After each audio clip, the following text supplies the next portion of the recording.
Okay guys, time now for a bit of a history lesson. I'm about to show you something once cherished by gamers around the world. A piece of equipment that brought us countless hours of gaming bliss, but that's now been largely forgotten and rarely used.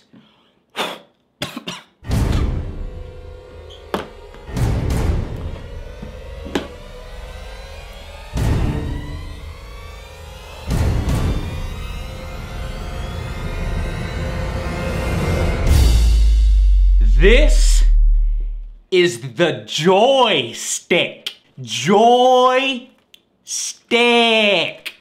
Say it with me now. Joystick. A weapon that may now look foreign to the current generation of gamers. But back in the olden days, this was the shit. And everybody had one. Pfft, you didn't even have a gaming PC unless you had one of these bad boys. There is nothing quite like wrapping your hands around one of these and hitting that trigger button and feeling the power in your hand. Oh yeah. I love the joystick. It's so bad. The 90s and even the early 2000s saw the best space combat games and flight simulators ever, and you had to have one of these in order to enjoy them. The greats like Descent, Wing Commander, X-Wing, TIE Fighter, and in my opinion, the pinnacle of achievement in the genre, Free Space 2. Now, nobody owns these things anymore. I couldn't even find my original. It probably like biodegraded and it's in ashes somewhere at the bottom of my, desk drawer. There are no publishers or developers anymore that are willing to make these games, not any mainstream ones. Much to my dismay and heartbreak, how my dream project, Babylon 5 Into the Fire, was canceled by Sierra Entertainment in 1999, and I will never forget that day. The day that's the space combat genre for me, that final nail was put in that coffin that day. Effectively, it was dead and gone. However, Seamless Entertainment, a developer based in my hometown of Austin, Texas, wants to bring back the genre in a big way with Soul Exodus. Talking with them at PAX was so refreshing. It was so nice to see somebody so dedicated to doing what he loved, regardless of whether the big publishers say yes or no. Well, fast forward to the present, and Soul Exodus is finally out. Does it succeed in its lofty goal? Does it pay homage to the space battles in Star Wars? Yeah. Or does it do the genre insult like the Wing Commander movie? You're a total maniac. Todd, Maniac Marshall. At your service, ma'am.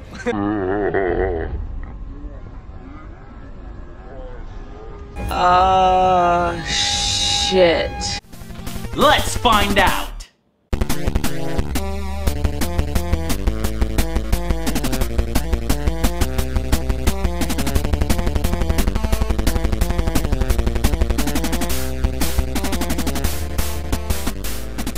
Soul Exodus follows a story where scientists discover that the sun will melt down in less than 150 years. Humanity must search the stars in the galaxy for the next habitable planet or suffer extinction. As weeks turned into months and months turned into years and years turned into decades, humanity lost hope. Lawlessness and despair overtook the governments, and as often people do in these situations, they turn to religion. Unfortunately, one fanatical religious extremist group emerged as the leader, the Children of Dawn, led by a deranged, self-proclaimed prophet named Eric Corbin.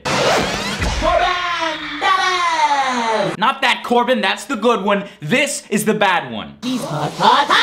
He believes that it's God's plan to have humanity extinguished in flames.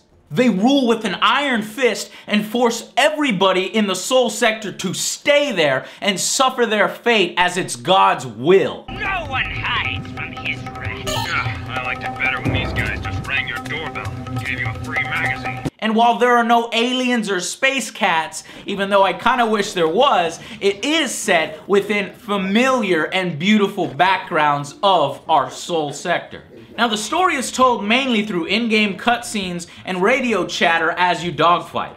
While the story's concept is good, its execution is less so. The voice acting is fine, but the writing is uninspired. Nothing memorable, especially the characters. The characters have no depth to them at all. I've forgotten half their names, and the religious fanatics just say the same things over and over. They are very single-minded. And with the overall story arc compressed down into 8 missions, there feels like whole sections of time in this conflict that are lost. And on the grander scheme of things, how the hell did this faction get all this badass technology? And where the hell did the other religions go? Islam, Buddhists, Christianity? Did they just say, we're taking this Armageddon off? You guys go ahead. So the story is serviceable, average, but limiting, and definitely not the highlight of this game. Thankfully, the combat and visuals fare much better. Lining up your guns while chasing down an enemy contact, while lighting him up and watching him burst into flames, it never gets old. The combat in Sol is focused on fast, fun, and more arcadey-like action. You can make snap turns on a dime, you can even reverse while still going in the same direction that you were moving using slide, which allows you to pivot and turn around a little bit and fire off some guns to somebody chasing you down, Star Fury style. However, I felt like there needed to be more impact feedback. Better sounds when hitting enemies and getting hit. And I don't like how there's no collision damage at all. You just bounce off, and that just feels wrong.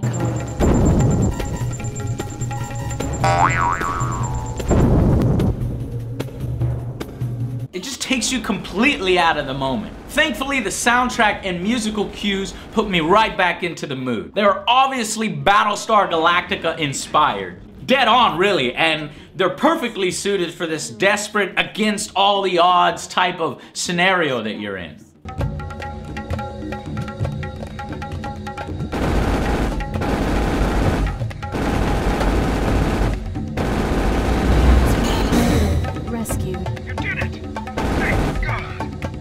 The game controls beautifully on a mouse and keyboard, something that I didn't expect. But really, in this day and age, needs to happen since nobody has this thing anymore. Joystick controls ironically had some problems at first, but it's since been patched and will continue to receive attention according to the devs. But if you do own a joystick, it's definitely the best way to play the game.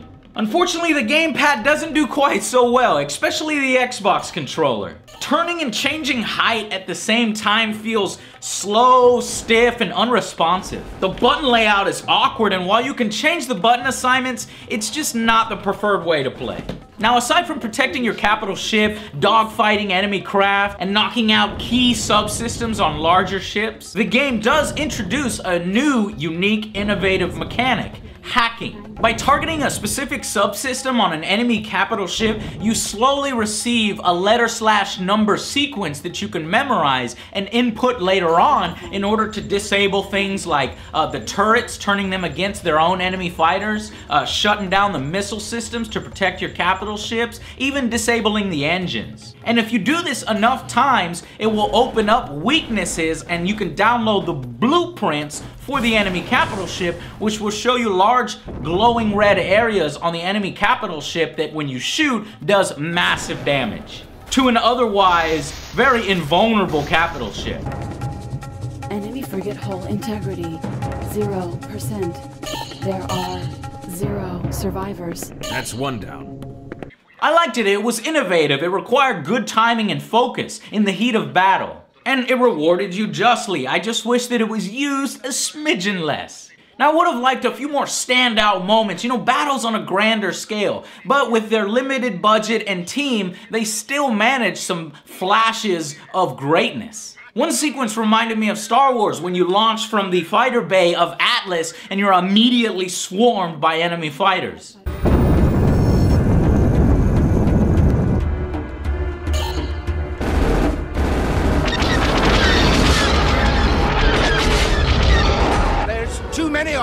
or when you're inside this massive enemy temple ship and you have to fly through the corridors to destroy an energy core. That part even reminded me of good old Descent, so there is a little bit of nostalgia and some faint hints to other franchises.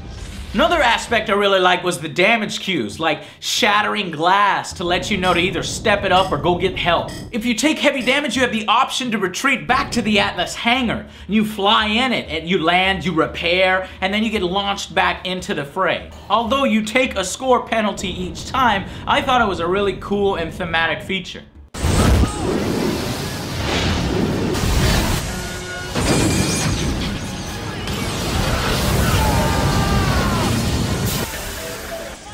Now, as I said before, the backgrounds are beautiful and varied, but the game could use more detail in the various ship models and a wider variety of enemies. By the end of the campaign, you will have just reached your limit of fighting these same types of enemies. Now, you only fly one ship throughout the whole campaign, so this isn't the levels of epic that Free Space 2 was. And while you are able to upgrade your ship in weapons, armor, and speed, armor's really the only good choice, and the whole system, honestly, is rather pointless. Without specific weapon loadouts or fighter choices, this just serves to remind you what's not there and what could have been.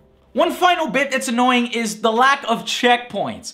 Come on, guys, if you go through an entire mission and die at the very end, you have to start all over from the beginning. Not only that, but the cutscenes and story are unskippable. Something that I've mentioned on the Steam forums and almost immediately got a response from the developers. Something they're fixing in the next update. The devs are a passionate bunch. I've rarely seen the amount of immediate feedback that's going on right now on the Steam forums. We've already seen 3 feedback patches with tweaks, bug fixes, and various improvements. And this is just the first week of release. At the time of review, a cockpit view was not in the game, but that's something the developers have said that they want to add to the game later, along with a possible new mode.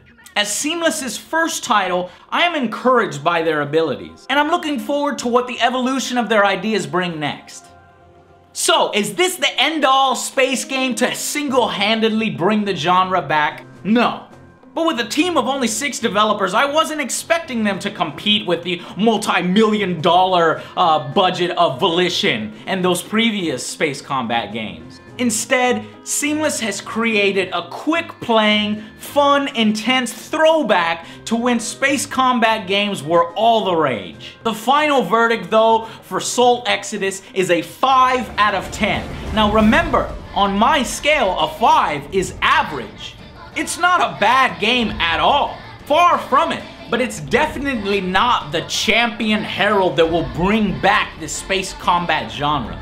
Instead, it lands somewhere in the middle. It does enough things right, but gets a few things wrong. Had there been an additional mode or two, like multiplayer even, or more variety in the missions or enemies, the game would have benefited greatly. As it stands now, however, even at a 5 out of 10, I can recommend that you go out and buy this game if you are a fan of the genre. At only $10, it's one of those value games that I can gladly and proudly support in hopes that I see future games like this.